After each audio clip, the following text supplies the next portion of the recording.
And Gavin's like, don't be such a snob. And I mean, Marcus is a snob. He is. Albeit a really charming and nice one, but Marcus is a snob. And, one of the things beforehand when Gavin's saying, right, well, we've got to go to her flat and we will cook the meal there. And Marcus immediately says, well, will she have all the equipment that we need? As if, Gavin says, well, I don't think we're going to be needing a melon baller, but she has got a cooker with 4 rings and a fridge and pots and pans. I'm sure we'll cope. But she hasn't got a posh tap. She hasn't got a cooker. Cooker, there's a little theme in there about, modern houses with cookers. Yeah. But Marcus reluctantly goes. Gavin persuades him that they should wear tuxedos, that they should wear dinner jackets. But also Claire does reciprocate, and being a former fashion student, still has a few remnants in her wardrobe of the time when she was a fashion student, and dresses up equally nicely.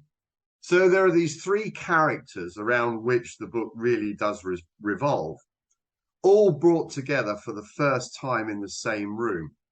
And it gives an opportunity, or I use that as the opportunity, to start really exposing some of these ideas around social inequality.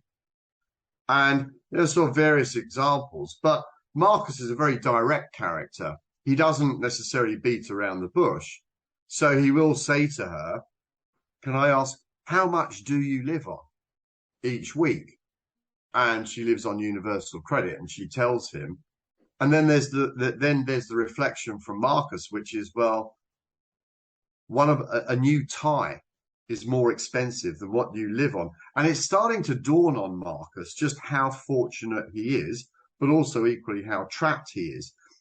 She thinks he's quite quirky and funny, but there are also elements in there where her 2 small children, Kyle and Alexa, age 5 and 3, they quite like Marcus because he can do voices, and they ask him to read them a story. So she can see already that this man does have a different side to him. He's good with her children. He reads their bedtime story. But again, it plays back to another theme, which is Marcus reading these 2 children that he's only met for the first time, their bedtime story. But it starts for him to question, well, I missed how many bedtime stories I used to read my children because I was flying around the world doing all this work.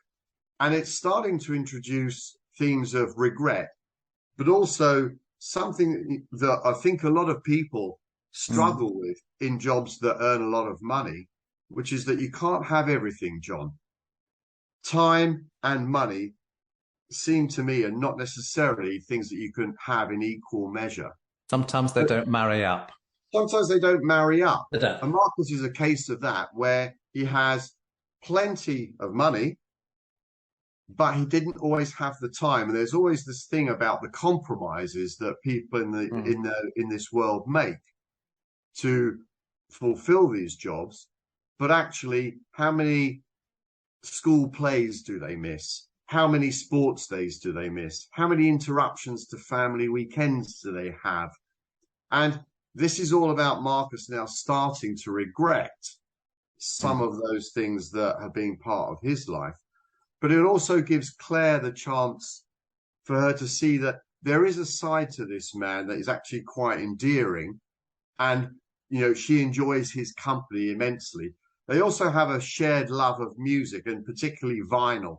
And there are early signs made very early on in chapter 1, actually, where Marcus is thinking about his CD and vinyl collection and Spotify and all of that. And he still has his own vinyl collection from when he was a young man. And she has too. And he loves looking at her record collection. And there are an awful lot of musical references throughout the book. There are signs that there's a start of something here. Yeah, there's a start of a relationship. Let's go to Neil. Let's take the listeners to chapter 29, testing times. Right. This is an intriguing chapter. We're at the start of lockdown, Yeah. and Marcus' team is working from home, all connecting on Zoom, grappling with another project, Project Medusa. But this chapter is not about that in many respects. It's not about the business corporate world here. It's about Claire's support to getting a COVID test and the lengths that she has to go to get tested as she suspects she's got COVID-19. And further on in the book, Marcus, you talk about how Marcus, takes her to hospital. And then you will go talk about, well, she struggled to get a test. She struggled to get there. He takes her there. And all he does to get a test is phone up his a personal private medical department, and they just book him in for a private jab the next day for a couple of £100. Yeah. It's inequality. This is what this is about, testing times, isn't it? Yeah. Well, it's about inequality, but it goes back to the theme I said earlier on, John, which was when we were told, and certainly by the government, we're all in this together. We're all going to be going, we all have to get through this pandemic together. We'll come out the other side of it. We'll meet again. It was all very Vera Lynn. But actually, lockdown and how people then dealt with the subsequent illness was completely different. For different people. For different people. And certainly around, people with money and those without. And I did speak to various people that were, worked in the NHS, talking about how they were coping in those early days with the virus and the pandemic as it started to steamroller. And obviously, Claire is living on the second floor of a block of flats in a tiny 2-bedroom flat with no childcare support around her. Ostensibly, she's estranged from her parents. Her husband's walked away and left her with the 2 children. Therefore, becoming ill in that, or feeling that you've got the symptoms at that time, is completely different for Claire. Now, Marcus doesn't have any of the symptoms, but because he'd come into contact with Claire, he thinks, well, I need to get myself tested as well.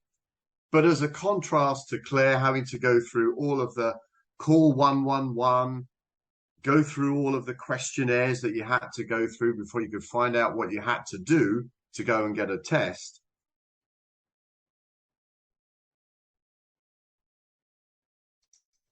Marcus just picks up the phone and rings this concierge type service that's provided to him as a partner at the firm called Partner Matters, which I thought was quite a novel idea. And of course, he goes straight up to Harley Street and he gets a test the next day.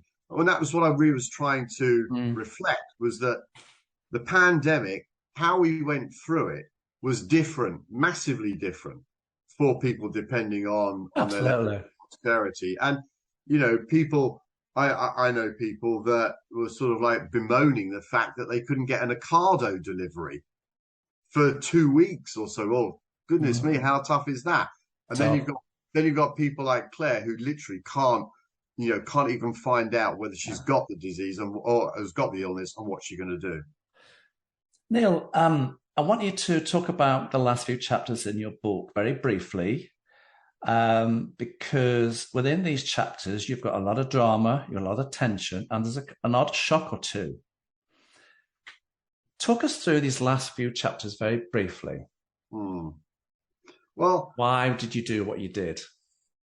Well, I think, John, that as a backdrop to it, I could have really set this book in any time period in the contemporary fiction. I could have set that at any time in the last few years, but I started writing it in May 2020 because we'd gone through sort of 2 months of lockdown, and I realized that these were really exceptional times, and none of us had ever lived through anything like that before, and that they were worthy of record. And I think that some people had said, a couple of reviews have said, maybe in time this will be a really good historic record of what it's like, which I think is a bit flattering. But what I wanted to do was describe what it was like on the front line in dealing with the pandemic. And I had a very, very good ICU consultant who was advising me. I contacted the British Medical Association. They put out an email. I was referred to, this chap volunteered and said, yeah, very happy to help you with it. And I played back some of my ideas. And of course, at that time, we were all being encouraged to step out on our doorsteps at 8 o'clock on a Thursday and bang saucepans and clap our hands and whoop and holler for the NHS. But all the time, I always wondered whether this was just some kind of jingoistic activity, and did it actually have any benefits? I'm sure that some people did feel that their morale was lifted by it. But actually, I think there was a deal of cynicism there. And maybe I was slightly cynical about it as well, in that all the while we were banging our saucepans, frontline people in the NHS were really struggling. They didn't have the right equipment. Supplies of oxygen were literally on their knees. People were being asked to work hours that run, beyond to save people's lives with equipment that wasn't necessarily up to the task or in sufficient quantity. And I just wanted to highlight that point within the context. It's not don't get me wrong, John, it's not a political novel at all. No, it's not. I just wanted to make some points around how traumatic it was on the front line at that time in dealing with this dealing with this virus. Okay. Neil, it's a duology. This is the first book. Yep. Very, very briefly, can you introduce us to the next book? I can. It doesn't have a title yet. I'm sure that will come to me at some point. What are you going to put in it? Well, it's really about what is the next stage in Marcus Barlow's life. Obviously, the book is called Maybe It's About Time. And it's obviously, maybe it's about time Marcus does something different. And the second book is, well, what does Marcus now go on and do that is different? I've started doing my research. In the first book, there are a number of themes running through it, and this one in the next book there will definitely be a couple of very, very strong themes. But it's basically, what does Marcus now do that it's time he had changed his life? Well, in the book, he does change his life, and it's what does he now go on and do? There you go, everyone. Neil, where can people get your book, and who would you like to see reading your book? It's a good question. Target audience. The easy answer is to say anybody that's ever worked in finance, consulting, professional services, any of that world, and there are thousands and thousands of people across the globe that have or currently do. It's an obvious market because they will look at the satire and the humor in how I've lampooned that world and think, yeah, that's exactly it, and find it funny. But I think that that's only a small segment of who I would like the book to attract to. The rest is anybody that just wants a good, heartwarming story about the struggles we have as human beings to sometimes change our lives for the better and to make some decisions, but how our lives hinge on certain key events. I think it's just a good read, John. And I think that when I say a target audience, I think that anybody of reading age would appreciate the book. So it does have a very, very broad appeal. And anyone that just wants to read a good novel with plausible characters, some humor, some pathos, and some fun in it too, would just get a lot from the book. And where can they get it from? Well, it's available to order through all bookshops. It's available on Amazon, both as a Kindle version and as the sort of paper copy, or from my publisher, Troubadour Publishing. If you just go online and type in maybe it's about time Neil Boss, it will come up in 2 or 3 different searches.